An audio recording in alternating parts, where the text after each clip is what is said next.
یہ بھی کہا جاتا ہے کہ تدریجی اصلاح کے طریقے پر آپ کہیں تبدیلی لانا چاہتے ہیں تو یہاں پر تو سیدھی سیدھی تبدیلی آنی ہے کہ ایک شخص کو ہم نے بندوق دے کے بیرک میں بٹھایا تھا، وہ اٹھ کر اقتدار کی گدی پہ آ کے بیٹھ گیا ہے۔ تو اب تدریج سے کیا کریں گے؟ اس کو پہلے اقتدار میں شامل کرنا پڑے گا، کوئی آئینی رول دینا پڑے گا، چونکہ جیسے ہی ماڈرن اسٹیٹ کرافٹ کے اندر آپ اس بارے میں کوئی تدریج کا رستہ اختیار کرتے ہیں تو اسٹیٹ اسٹرکچر دوئی برداشت نہیں کر سکتا۔ وہاں پر یا منتخب لوگوں کے ہاتھ میں اقتدار ہوگا یا کوئی منظم آمریت ہوگی۔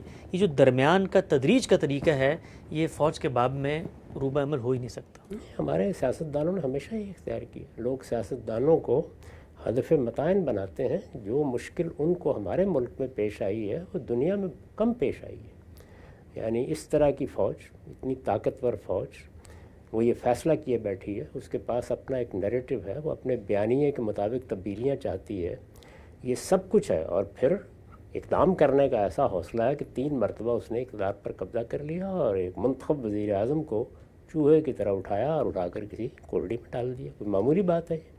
تو اس طرح کے لوگوں کے ساتھ معاملہ کرتے وقت اب آپ کو کیا کرنا ہے؟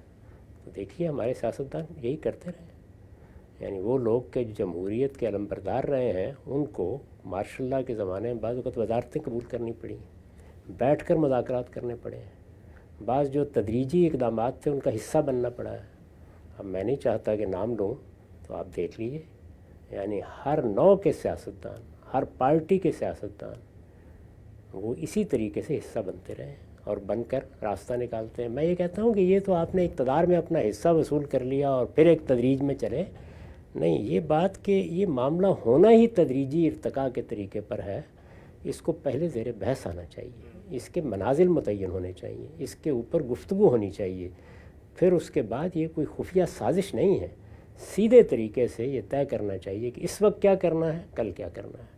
خود فوج نے آگے بڑھ کر 3 موقعوں کے اوپر تو مجھے بڑی اچھی طرح یاد ہے کہ اس کا خود ایک حل پیش کرنے کی صحیح کی ہے۔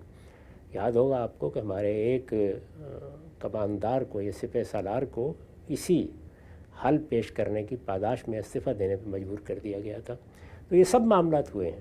میرے کہنے کا مطلب یہ ہے کہ یہ طے کر لیں پہلے کہ یہ ہونا تدریج کے ساتھ ہے۔ جب آپ اس کو فوراً کرنے کی کوشش کریں گے تو آپ باغی قرار پا جائیں گے اور پھر آپ کے لیے کوئی رعایت نہیں ہوتی، بندوق کے پاس رعایت نہیں ہوتی۔ اس کا حوصلہ نہیں ہے کہ آپ تدریجی طریقے سے یہ معاملہ کر سکیں تو کس حکیم نے کہا ہے ضرور سیاست کرنی ہے، ہمارے پاس آگے بیٹھ جائیں، یہاں بھی بڑے نیکی کرنے کا۔ ہم سب یہ نقطہ واضح ہوا۔ گفتگو کو سمیٹتے ہوئے آخری بات، ہم سب ایک بڑا زبردست سی چیز آپ کی زبان سے ہم نے سنی۔ عام طور پہ ہمارے ہاں ہمارے ملک کے پس منظر میں سیاستدان جب زیر بحث آتے ہیں تو بڑی ان پر تنقید ہوتی ہے، اور ان کے اقدامات پر بھی، ان کے کریکٹر پر بھی، ان کے لائحہ عمل پر بھی، ان کے منشور پر بھی، سیاسی جماعتوں کی جو حرکیات ہیں سامنے سب کے ہیں۔ لیکن یہ جو آپ نے بات فرمائی کہ سیاستدان 70 سال سے حل نکال رہے ہیں، تو اگر غور کیا جائے کہ ایک طرف ایک پورا کا پورا منظم ادارہ، طاقتور ادارہ بندوق لے کے نیریٹو لے کے کھڑا ہے کہ ہم آئیں گے اقتدار پہ، اس سب کے باوجود انہوں نے ان 70 سال میں جمہوریت کا دیا جلایا ہوا ہے، اور آج بھی پاکستان میں کچھ نہ کچھ انتخابات کی بات ہوتی ہے، دستور کی بات ہوتی ہے۔ عالمی سطح پر اگر آپ دیکھتے ہیں پوری کی پوری دنیا کے منظرنامے میں، تو پھر اس لحاظ سے تو پاکستان کے سیاستدانوں نے بڑی خدمت کی ہے۔ کوئی شک نہیں، میں تو ہمیشہ ان کا بڑا قدردان رہا ہوں۔ یہ تو آپ حضرات ہیں کہ جو ان کو ہدف متعین بنا کر چاہتے ہیں کہیں بحیرہ عرب میں پھینک دیں۔ مجھے ان کی مشکلات کا اندازہ ہے، وہ کس صورتحال سے دوچار ہوتے ہیں، کن مراحل سے گزرتے ہیں، کن کن مشقتوں میں ان کو مبتلا کیا گیا ہے، پارٹیوں کے ساتھ کیا کر ڈالا جاتا ہے، کس طرح سے وہ بکھر جاتی ہیں، کیسے ان کو دوبارہ جمع کرنے میں مشکلات پیش آتی ہیں، کس طرح بعض اوقات محض سیاسی استحکام یا سیاسی جدوجہد کے استحکام کے لیے آپ کو بہت سے مناصب خاندان میں محدود کرنے پڑتے ہیں، لوگ کیسے اچکے جاتے ہیں۔ یہ ایک دردناک داستان ہے، اس میں کھڑے ہو کر سیاست کر رہے ہیں آپ کے ملک کے سیاستدان۔ ان کے سامنے سر جھکا کے صرف یہ عرض کرنا چاہیے کہ تدریج کا طریقہ سیکھ لیں کیسے کیا جاتا ہے۔ ذوالفقار علی بھٹو، شخصیت، بیانیہ اور اثرات سلسلہ گفتگو کی آج چوتھی نشست تھی۔